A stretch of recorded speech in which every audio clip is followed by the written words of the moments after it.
Assalamualaikum warahmatullahi wabarakatuh. Nama saya Randy Pransyah Mutra, absen 21. Dokter Jawa, Dokter Rahayu bertugas di sebuah desa terpencil jauh dari ibu kota kabupaten. Perlu waktu hampir 2 jam naik perahu motor. Ongkos perahu dari ibu kota kabupaten bisa sampai 1 juta, melintasi sungai dan rawa-rawa penuh buaya. Setting sebuah beranda rumah sederhana dari kayu dengan halaman yang cukup luas. Rumah ini digunakan sebagai puskesmas desa. Pada sebuah papan di halaman tertulis Puskesmas Desa Bisajaya.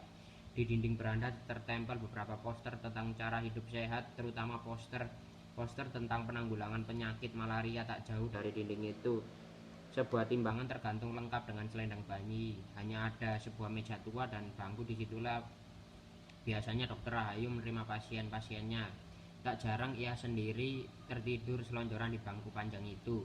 Lampu perlahan menyala, terlihat Dokter Rahayu sedang tertidur di bangku. Tangannya menjuntai hampir menyentuh lantai kayu.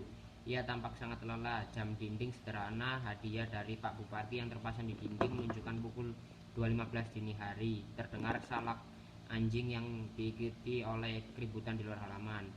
Aku tak setuju pergi ke dokter Jawa. Ia macam tukang sihir. Lama-lama kita jadi sok Jawa semua. Ah, sudah, kita ke Bapak Ibu aja.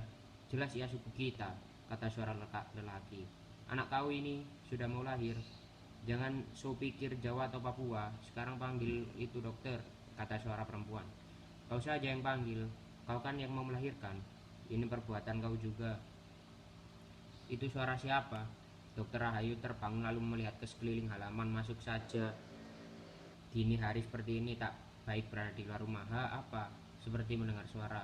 Ada yang melahirkan. Iya ya, melahirkan memang suka tak kenal waktu. Ya bisa datang kapan saja, seperti juga kematian. Oh, kematian. Kenapa aku jadi melantur menyebut kematian? Selama 3 tahun aku di sini. Puskesmas ini jadi saksi bahwa kelahiran dan kematian itu tak pernah adil. Kau boleh ngotot mengatakan ada kelahiran pasti akan diimbangi oleh kematian. Begitukah? Hukum itu membuat jumlah manusia selalu sama, dan itu kunci eksis bangsa manusia sampai kini. Begitukah? Pendapat itu sudah harus dikoreksi sekarang. Di beberapa tempat bahkan kelahiran jauh lebih banyak dari kematian.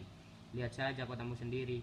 Makin hari pemukiman menelan sawah-sawah para petani, ruko-ruko merambah sampai hutan-hutan pinggiran kota. Itu tandanya kelahiran lebih banyak daripada kematian. Setujukah? Kau harus setuju. Kau tidak menolong. Ini tak akan aku lanjutkan. Kau harus tahu, di sini hukum keseimbangan itu tidak berlaku. Sebagai orang Jawa yang mewarisi ajaran harmoni dan para tetua, aku merasa dibenturkan pada kenyataan pahit yang berbeda dengan apa yang pernah dikerjakan. Aku jadi saksi setiap kesakitan di sini hampir berakhir dengan kematian. Kau tahu, terkadang aku merasa gagal sebagai dokter. Seharusnya aku bisa menjadi pencegah kematian. Aku tahu aku bukan malaikat. Setiap kegagalan demi kegagalan membuatku ingin meninggalkan profesi ini, kembali jadi manusia biasa sehingga tidak bisa memikul beban profesi seberat ini. Ah, kau sih enak duduk-duduk saja menyaksikan aku bekerja keras berlatih jadi dokter di daerah terpencil. Itu yang di belakang malah pakai ketawa. Kalau para juri sih pasti serius atau pura-pura serius supaya honornya cepat cair. Hahaha. Tapi mungkin ini sudah takdirku. Kau tampil di depan publik nasional seperti ini. Jangan pula kau memasang rasa iri ya. Terdengar pertengkaran di luar. Hei, siapa di sana? Bapak, mama, masuk saja sini, ke sini. Sudah, jangan lama-lama. Di luar sana, ini puskesmas satu-satunya di sini. Aku tahu aku bukan malaikat penyelamat, tapi setidaknya bayi dalam kandungan itu punya kesempatan menghirup udara segar ini. Kalian berdua sudah tahu bayi yang lahir di desa ini belum tentu selamat. Bahkan sudah lahir pun banyak tak punya kesempatan menjadi kanak-kanak. Itu anak Bapak Wangai yang tinggal dekat dermaga tadi pagi meninggal. Si Sarce, anak Bapak Goga yang dulu lucunya minta ampun sewaktu lahir 2 hari lalu juga tiada. Kau tahu sejak semingguan lalu sudah ada 61 anak meninggal di desa ini. Kau pasti sudah dengar kabar buruk ini, sudah viral di media sosial. Sebelumnya juga dimuat bertubi-tubi di koran. Katanya Bapak Presiden sudah ditetapkan ini sebagai kasus gizi buruk terburuk sepanjang sejarah modern bangsa ini. Kalau aku boleh cerita begini, janji jangan viralkan ini di medsos ya, semua janji. Bagus, sudah begitu sesama rakyat harus saling menjaga ya, apapun suku dan agamanya. Dulu ada kasus desa ini kehabisan beras. Asal kau tahu saja, kita ambil beras dari kota kabupaten pakai perahu. Itu makan waktu 2 hari. Pas waktu itu perahu pembawa beras katanya pecah setelah tabrak batang kayu di sungai. Orang-orangannya habis dimakan buaya dan beras hanyut di sungai. Hampir selama 3 bulan di desa tidak ada beras. Anehnya warga beramai-ramai ke puskesmas. Mereka tuh ngaku sebagai dalang dari semua ini. Aku ingat Bapak Tibo sebagai kepala suku bicara paling keras. Dia bilang begini, kami ini cuma orang primitif, jangan kau permainkan. Kami juga ingin makan beras seperti orang-orang di Jawa. Kami juga ingin modern seperti kau.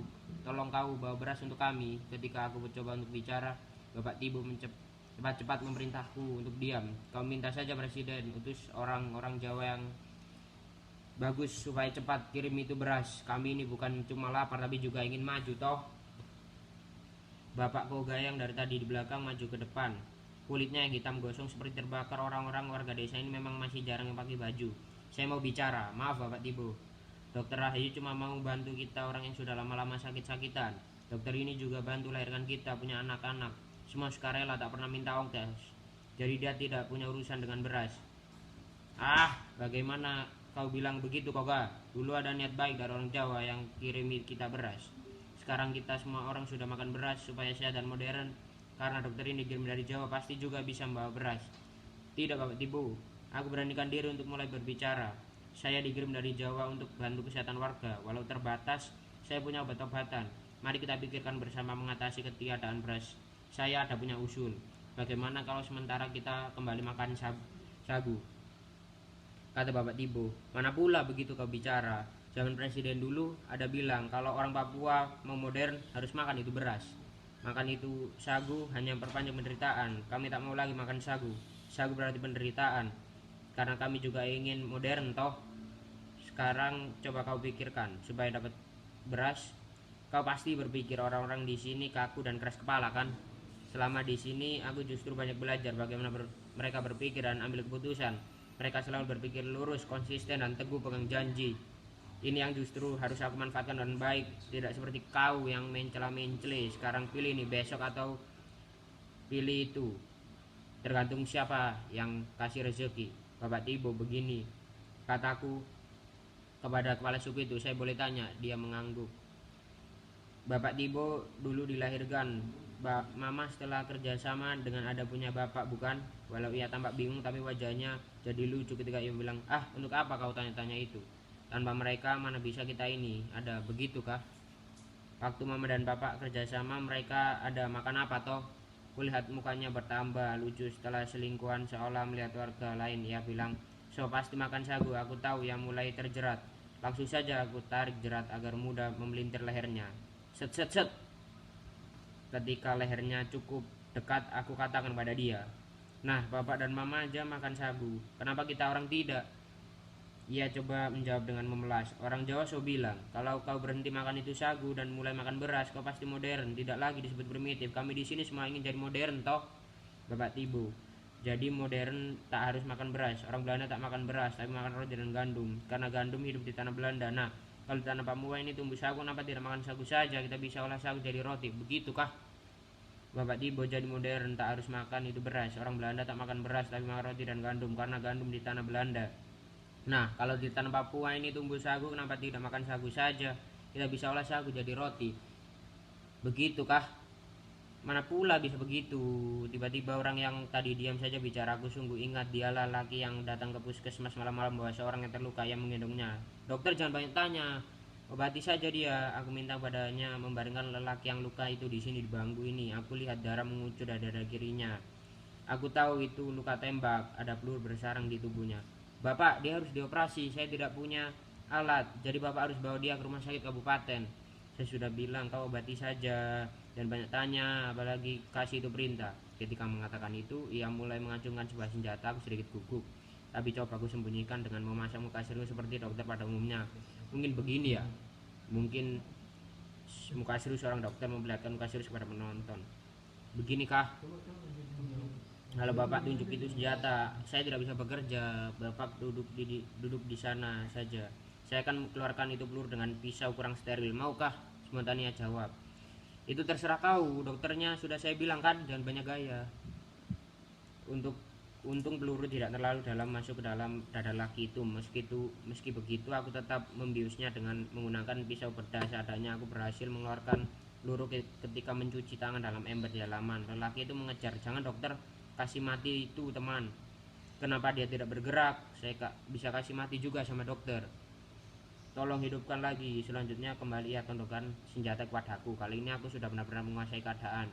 Kukatakan, "Bapak tidak banyak gunanya bertempur di gunung-gunung. Mari sini gabung sama orang kampung. Kita sama-sama hidup sama orang kampung, sama republik, bertempur sama tentara. Cuma akan hasilkan kematian." Tanpa aku duga senjatanya ia simpan ke dalam tas nokennya. Kulihat temannya mulai sadar, ia kembali menggendong temannya dan pergi menghilang dalam kegelapan malam.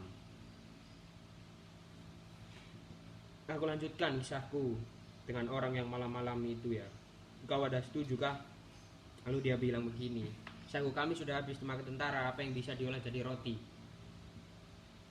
Bagaimana kalau besok kita pagi-pagi ke hutan dan cari sagu kita olah jadi roti? Bagaimana Bapak Tipo? Bapak setuju kah?" Kami memang kemudian sama-sama ke hutan, tapi alangkah kagetnya pohon sagu sudah hampir tak ada lagi. Lahan sagu ku tahu dulu menghampar di sini sudah berubah jadi hamparan sawit yang begitu luas. Sejak itulah sikapnya mulai mengeras. Ia tetap ngotot ingin makan beras. Dan pemerintah di Jawa harus bertanggung jawab keadaan ini. Seluruh tragedi kekurangan gizi itu karena pemerintah di Jawa telah menggantikan sagu dengan beras. Padahal beras tak pernah ditanam di sini sehingga harus didatangkan dari luar pulau. "Apa, mau melahirkan? Kenapa tidak langsung masuk saja ke puskesmas? Mari Bapak, Mama, setiap kelahiran apapun keadaannya harus diberi kesempatan untuk hidup. Disitulah terus terang aku merasa gagal sebagai dokter yang dikirim jauh-jauh dari Jawa ke Papua. Di sini tengah-tengah kekayaan alam yang berlimpah, mengapa tragedi gizi buruk bisa terjadi? Sungguh tak bisa ku nalar dengan logika kepala. Sudah ku coba menjadikan kematian demi kematian sebagai energi untuk bertahan, tetapi bukan kematian benar yang kutangisi. Hidup menderita di tengah kelimpahan berkah, itulah yang jadi soal sekarang. Bagaimana mungkin di surga terjadi kelaparan?